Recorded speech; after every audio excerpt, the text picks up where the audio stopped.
El aroma dulzón de los claveles recién cortados se mezclaba con el penetrante olor a tierra húmeda y el perfume cítrico de los limones del puesto de al lado.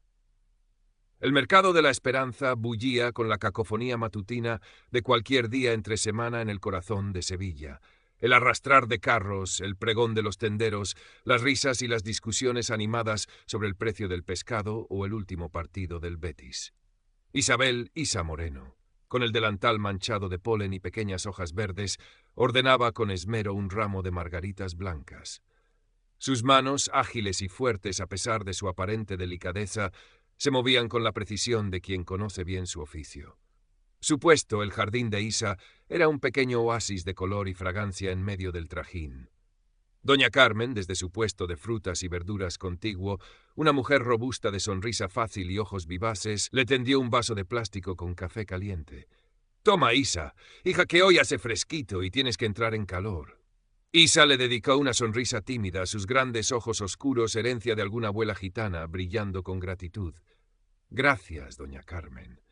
No se hubiera molestado. «Qué molestia ni qué niño muerto. Entre vecinas nos tenemos que cuidar». Doña Carmen guiñó un ojo y volvió a atender a una clienta que preguntaba por los tomates. La relativa paz de la mañana se vio interrumpida por una presencia que, aunque habitual, siempre lograba tensar el ambiente. Ricardo, Ricky, de la Vega, flanqueado por un amigo de similar catadura, entró en el mercado como si fuera el dueño del lugar. Su ropa de marca, el pelo engominado y las gafas de sol, incluso bajo el techo del mercado, pregonaban una superioridad que a Isa se le antojaba postiza y ofensiva. Pasaron junto al puesto de Luis, el joven panadero, tirando accidentalmente una bandeja de bollos al suelo, sin siquiera detenerse a pedir disculpas.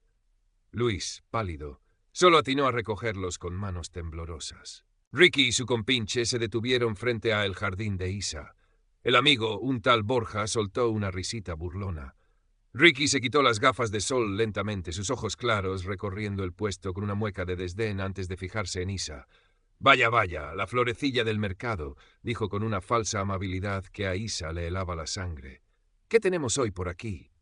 Estas rosas parecen un poco mustias, ¿no crees?» Señaló unos capullos perfectos. «Pero bueno, como soy generoso, me llevaré un buen ramo. Por las molestias de tener que elegir entre esta mediocridad, digamos, 5 eurillos. Y te estoy haciendo un favor». El precio real del ramo que señalaba superaba los 20 euros.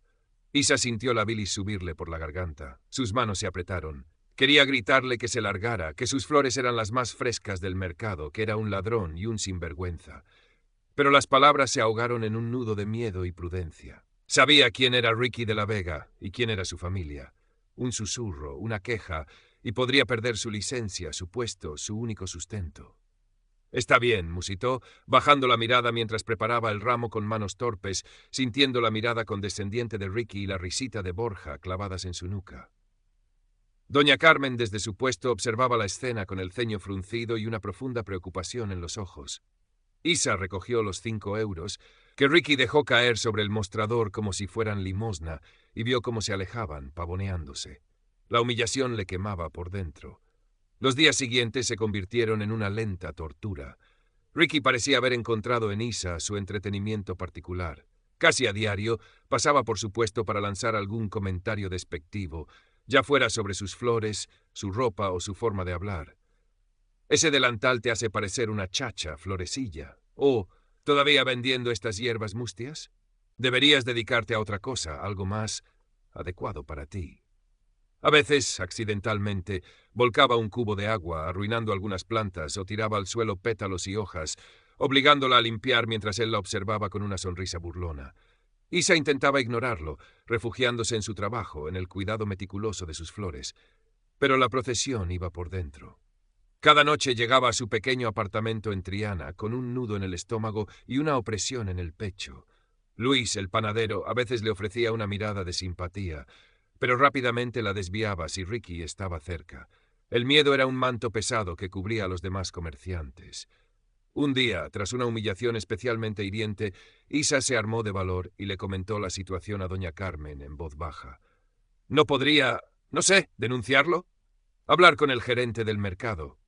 Doña Carmen suspiró, sus ojos reflejando una tristeza resignada. «Ay, Isa, hija, ¿Tú sabes quiénes son los de La Vega en esta ciudad? Tienen mano en el ayuntamiento, en la policía, en todas partes. El gerente del mercado es primo segundo de la madre de ese sinvergüenza. Si dices algo, la que sales perdiendo eres tú.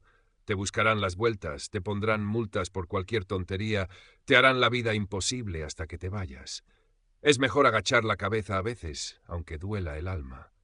Las palabras de doña Carmen, cargadas de una amarga experiencia, cayeron sobre Isa como una losa. La injusticia era un muro contra el que parecía imposible luchar. Pero la gota que colmó el vaso llegó una tarde de viernes. Isa había trabajado durante horas en un complicado arreglo floral para una boda, un encargo importante que le supondría un buen ingreso. Lo tenía expuesto con orgullo, una cascada de orquídeas blancas y fresias. Ricky apareció, más arrogante que nunca, quizás bebido. Al pasar, simuló tropezar y con un movimiento brusco, involuntario, golpeóle. El arreglo cayó al suelo, las delicadas flores aplastadas, el jarrón hecho añicos. «Uy, qué torpe soy», exclamó Ricky con una sonrisa maliciosa. «Una pena, con lo esforzada que te veías. Pero no te preocupes, seguro que puedes hacer otro igual de mediocre». Doña Carmen, que lo había visto todo, no pudo contenerse. «Pero bueno, Ricardo, ¿es que no tienes vergüenza? Le has destrozado el trabajo a la muchacha». Ricky se giró hacia ella, su sonrisa desapareciendo para dar paso a una mueca de desprecio. «¿Y tú quién te crees que eres para hablarme así, vieja pelleja? Dedícate a vender tus patatas y no te metas donde no te llaman, si no quieres que tu puesto también sufra un accidente». La amenaza fue tan directa, tan cruel, que doña Carmen palideció y retrocedió, visiblemente asustada. Isa contempló las flores destrozadas, el trabajo de horas reducido a nada, la humillación de doña Carmen. Algo dentro de ella, un resorte tenso durante demasiado tiempo, se rompió. La rabia, fría y afilada, desplazó al miedo.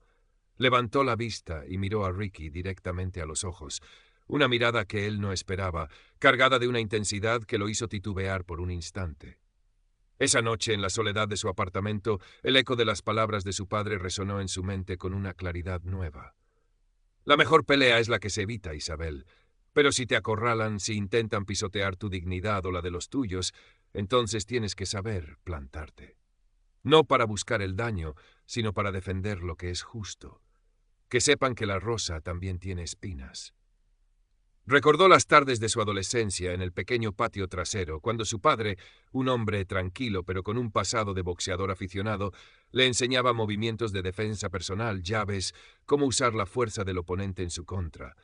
Movimientos que había olvidado, enterrados bajo capas de prudencia y resignación. Se levantó y, en el reducido spa de su salón, comenzó a moverse. Al principio sus movimientos eran torpes, inseguros, pero poco a poco los músculos recordaron. La fluidez regresó, la precisión. No practicaba para atacar, sino para proteger, para crear un escudo. Una nueva determinación fría y serena se asentó en su interior. No iba a permitir que Ricky de la Vega siguiera pisoteándola, no más. Al día siguiente, el aire en el mercado parecía cargado de electricidad. Isa llegó a su puesto con una calma exterior que contradecía la tormenta que sentía por dentro. Doña Carmen la miraba con una mezcla de preocupación y algo parecido al orgullo. Luis le ofreció un bollo recién horneado en silencio, un pequeño gesto de solidaridad. Ricky no tardó en aparecer. Se acercó al puesto de Isa, esperando encontrarla sumisa y asustada como siempre. «Buenos días, Florecilla. Veo que sigues intentándolo, ¿eh? Admirable tú, persistencia en el fracaso». Extendió la mano hacia un jarrón de claveles rojos. «Hoy me apetecen estos. Y como estoy de buen humor, no te cobraré por el disgusto que me diste ayer». Isa, en lugar de encogerse, lo miró fijamente. Su voz, cuando habló, fue baja pero firme, sin rastro de temblor. «Estos claveles cuestan 15 euros, Ricardo. Si los quieres, ese es su precio». Hubo un silencio tenso. Ricky parpadeó, sorprendido por el uso de su nombre de pila y por el tono desafiante. Una sonrisa lenta y peligrosa se dibujó en sus labios. «¿Cómo has dicho? Parece que la gatita ha sacado las uñas». Se inclinó sobre el mostrador, invadiendo su espacio personal. «Te vas a arrepentir de esto, Florecilla, te lo aseguro». Se marchó sin los claveles, pero la amenaza quedó flotando en el aire, pesada y ominosa. Isa sintió un escalofrío, pero también una extraña sensación de liberación. Había plantado cara y no había vuelta atrás. La confrontación final llegó al caer la tarde, cuando la mayoría de los puestos ya estaban cerrando y el bullicio del mercado se había reducido a un murmullo. Quedaban pocos clientes y solo algunos tenderos recogiendo sus cosas. Doña Carmen, Luis y un par más. Isa estaba ordenando sus flores, preparándose para marcharse. Ricky apareció en la entrada de su pasillo, esta vez con sus dos amigos habituales, Borja y otro al que llamaban el Chino. Sus caras reflejaban una furia contenida. Era evidente que venían a cumplir la amenaza. «Así que la florecilla se ha vuelto valiente, ¿eh?», espetó Ricky, acercándose con paso amenazador. «Vamos a ver cuánto te dura esa valentía cuando te enseñe quién manda aquí». Hizo un gesto a sus amigos. «Quítale todas esas hierbas de en medio. Vamos a redecorar un poco». Borja y el Chino avanzaron hacia el puesto con la intención de destrozarlo todo. Isa se interpuso. «Dejad mis cosas en paz». Ricky soltó una carcajada. «¿O qué? ¿Nos vas a pegar con un pétalo?» Se abalanzó sobre ella intentando agarrarla del brazo. «Te voy a enseñar a respetarme». Fue entonces cuando todo cambió. En el instante en que la mano de Ricky rozó su brazo, el miedo de Isa se evaporó, reemplazado por un instinto afilado como el acero. Esquivó el agarre con una agilidad felina que dejó a Ricky con la mano en el aire. Él, sorprendido y enfurecido, lanzó un puñetazo torpe. Isa desvió el golpe con el antebrazo, usando la propia fuerza de Ricky para desequilibrarlo, y con un movimiento rápido y preciso, le aplicó una llave en la muñeca que lo hizo aullar de dolor y caer de rodillas. Borja, al ver a su líder sometido, se lanzó hacia Isa con un grito. Ella lo recibió con una patada baja y certera al interior del muslo, haciéndole perder el equilibrio. Antes de que pudiera recuperarse, un golpe seco y calculado en un punto de presión del hombro lo dejó momentáneamente paralizado y sin aliento, desplomándose junto a Ricky.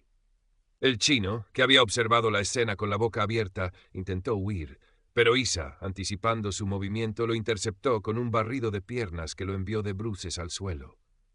No hubo ensañamiento ni golpes innecesarios. Solo una defensa eficaz, contundente, casi coreografiada, ejecutada con una frialdad y una precisión que nadie en aquel mercado podría haber imaginado. Se hizo un silencio espeso, roto solo por los quejidos de Ricky y Borja. Isa permanecía de pie, jadeando ligeramente, con la adrenalina recorriéndole el cuerpo. Miró a los tres hombres en el suelo, luego alzó la vista hacia doña Carmen y Luis, que la contemplaban con una mezcla de shock absoluto y una admiración que empezaba a dibujar sonrisas incrédulas en sus rostros. Luis, recuperándose de la sorpresa, sacó discretamente su móvil y comenzó a grabar el estado lamentable de los agresores y los destrozos que habían comenzado a causar. «¿Alguien va a llamar a la policía?», preguntó Isa, su voz aún temblorosa, no por miedo, sino por la tensión liberada. Doña Carmen fue la primera en reaccionar. «Ahora mismo llamo yo, hija. Faltaría más». La llegada de la policía local, dos agentes con expresión aburrida, no mejoró inicialmente la situación. Ricky, recuperando parte de su arrogancia al ver los uniformes, comenzó a gritar que Isa lo había atacado sin provocación, que era una salvaje y que su padre se encargaría de que se pudriera en la cárcel. El agente más veterano escuchaba con escepticismo, mirando de reojo a Isa, pequeña y aparentemente inofensiva, y luego a los tres matones magullados. «A ver, señorita, ¿qué ha pasado aquí exactamente?», preguntó el policía con un tono que sugería que ya tenía su propia versión de los hechos. Fue entonces cuando doña Carmen intervino, su voz resonando con una fuerza inesperada. «Lo que ha pasado es que este sinvergüenza y sus matones llevan semanas acosando a Isa, humillándola y destrozándole el puesto. Y hoy han venido a pegarle. Lo hemos visto todo». Luis, con más valentía de la que él mismo se creía capaz, se acercó y mostró la grabación de su móvil. «Yo también lo he visto, agente, y tengo grabado cómo estaban cuando ella solo se defendía». Otros dos tenderos que habían presenciado la escena final se unieron al corro, asintiendo y ofreciendo su testimonio. Las mentiras de Ricky comenzaron a desmoronarse ante el peso de la evidencia y la inesperada solidaridad de los comerciantes. El policía más joven miró a su compañero, quien suspiró con resignación. «Bueno, parece que tendremos que llevarlos a la comisaría para tomarles declaración a todos». La prepotencia de Ricky se desvaneció cuando uno de los agentes lo agarró del brazo para levantarlo. Su mirada hacia Isa estaba cargada de un odio impotente. Los días siguientes, el mercado de la Esperanza pareció respirar un aire nuevo. La noticia de la paliza que la tranquila florista le había propinado a Ricky de la Vega y sus secuaces corrió como la pólvora por el barrio, adornada con cada repetición. Pero más allá del chismorreo, algo fundamental había cambiado. Había un respeto palpable en las miradas que se dirigían a Isa.